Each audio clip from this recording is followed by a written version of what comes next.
صدقہ فطر کے متعلق آقا کریم علیہ الصلاۃ والسلام کا فرمان ذیشان ہے جو حضرت سیدنا عبداللہ ابن عباس رضی اللہ تعالی عنہما روایت فرماتے ہیں۔ سرکار نے فرمایا کہ روزوں کو لغو اور لا یعنی کلام اور بری اور فحش باتوں کی میل سے پاک کرنے اور مساکین کے طعام کے لیے صدقہ فطر واجب فرمایا ہے۔ جس نے نماز سے پہلے فطرہ ادا کر دیا اس کا فطرہ مقبول ہے، یعنی صدقے کا ثواب بھی ہے اور فطرہ ادا کرنے کا ثواب بھی ہے، اور جس نے نماز عید کے بعد فطرہ ادا کیا اس کا صدقہ ہے، یعنی دیگر صدقات کی طرح صدقہ ہے، گویا فطرہ تو ادا ہو جائے گا لیکن ثواب فطرہ کا نہیں ملے گا بلکہ صدقے کا ثواب ملے گا۔ ابن عساکر نے حضرت انس رضی اللہ تعالی عنہ سے روایت کیا ہے کہ حضور علیہ الصلاۃ والسلام نے فرمایا جب تک صدقہ فطر ادا نہ کیا جائے روزہ آسمان اور زمین کے درمیان معلق رہتا ہے،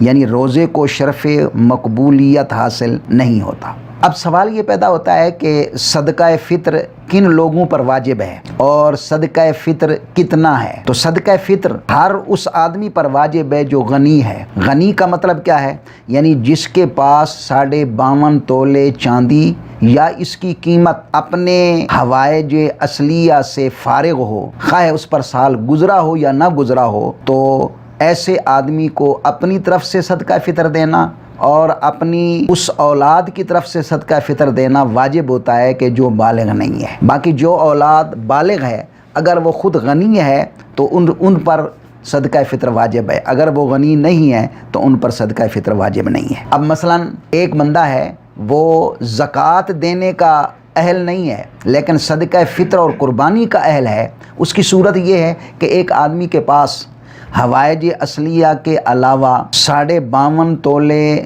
چاندی یا اس کی قیمت اس طرح نہیں ہے کہ اس پر سال گزرا ہو، بلکہ اس کے پاس اپنے حوائج اصلیہ کے علاوہ ایک گائے ہے یا بھینس ہے دودھ پینے کے لیے جس کی قیمت 52.5 تولے چاندی یا اس سے زیادہ ہے، تو اب وہ گائے یا بھینس وہ حاجات اصلیہ میں نہیں ہے، کیونکہ دودھ پینا یہ حاجت اصلیہ نہیں ہے، دودھ پینے کے بغیر بھی بندہ زندہ رہ سکتا ہے، لیکن ایسے آدمی پر جس کے پاس ایک گائے یا بھینس ہے اور اس کی قیمت 52.5 تولے چاندی یا اس سے زیادہ ہے تو اس پر صدقہ فطر ادا کرنا بھی واجب ہے اور قربانی ادا کرنا بھی واجب ہے، البتہ اس پر زکوٰۃ واجب نہیں ہے۔ کیوں کہ جو نصاب اس کے پاس ہے یہ نصاب نامیہ میں سے نہیں ہے اور زکوٰۃ ہمیشہ نصاب نامیہ پر ہوتی ہے۔ یہ ہے کہ صدقہ فطر کتنا ہے ایک آدمی کا، اس میں تھوڑا سا غور کرنے کی بات ہے کہ صدقہ فطر آقا کریم علیہ الصلاۃ والسلام نے فرمایا کہ اگر گندم یا گندم کے آٹے سے ادا کریں تو 2 کلو اور 150 گرام گندم ادا کرے ہر بندہ، یا اس کی قیمت یا اس کے آٹے کی قیمت، اور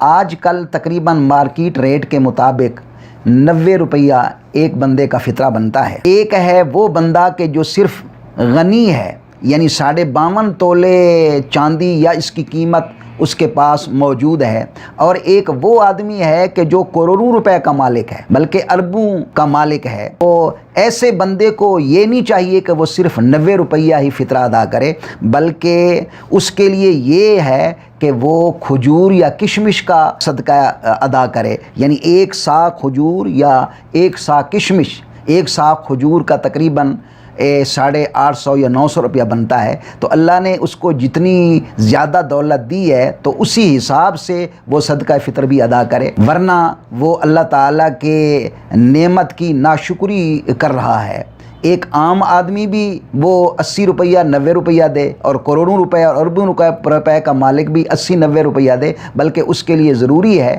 کہ وہ کشمش یا کھجور کا صدقہ ادا کرے۔ باقی یہ صدقہ فطر کن کو دینا ہے؟ اکثر لوگ یہ سوال کرتے ہیں کہ بھئی ہم اپنے بیٹوں کو یا اپنی بیٹیوں کو صدقہ فطر دے سکتے ہیں یا نہیں؟ تو اصول یہ ہے کہ جتنے بھی صدقات واجبہ ہیں، زکوٰۃ ہے، عشر ہے، 20واں ہے، صدقہ فطر ہے، تو انسان اپنے اصول اور فروع کو نہیں دے سکتا، نہ تو اولاد کو دے سکتا ہے نہ ماں باپ کو دے سکتا ہے۔ اس کے علاوہ اگر بھائی ہے، بہن ہے یا کوئی اور رشتہ دار ہے اور وہ مستحق ہے تو ان کو دے سکتے ہیں، اصول اور فروع کو یہ نہیں دے سکتے۔ اور صدقہ فطر کے مصارف بھی وہی ہیں کہ جو قرآن کریم نے زکوٰۃ کے مصارف بیان کیے ہیں، اور زکوٰۃ کے جو مصارف ہیں وہی صدقہ فطر کے مصارف ہیں۔ کچھ لوگ آج کل وہ رفاع عامہ کے کاموں میں بھی صدقہ فطر جمع کرتے ہیں، تو رفاع عامہ کے کاموں میں نہ زکوٰۃ خرچ ہو سکتی ہے نہ صدقہ فطر، کیونکہ اس میں تملیک شرط ہے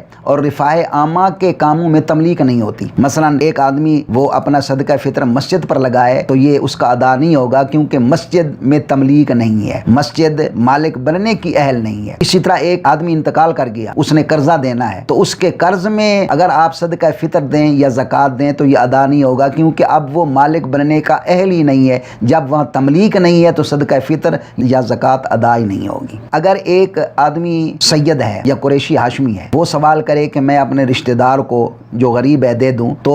صدقہ فطر یا زکوٰۃ یا جتنے صدقات واجبہ ہیں وہ نہ تو سید کو دے سکتے ہیں ہم اور نہ ہی قریشی ہاشمی کو دے سکتے ہیں، کیونکہ آقا کریم علیہ الصلوۃ والسلام نے فرمایا کہ یہ ساری چیزیں لوگوں کی میل کچیل ہوتی ہے، اور قریشی ہاشمی یا سید کے خاندان کی عظمت کا تقاضا یہ ہے کہ وہ لوگوں کی میل کچیل استعمال نہ کرے۔ ہاں، ان کو اس مد میں امداد کرنے کا ہیلہ ایک یہ ہے، فقہاء کرام فرماتے ہیں کہ مثلا ایک مستحق بندے کو دے دیں، آپ زکوٰۃ دیں، صدقہ فطر دیں، 20واں دیں، بھئی یہ آپ یہ قبول کریں۔ جب وہ قبول کر لے گا تو اب اس کے بعد وہ مالک بن جائے گا، پھر وہ اپنی مرضی سے کسی سید، کسی قریشی ہاشمی کی امداد کر دے تو اس لحاظ سے ہو سکتی ہے۔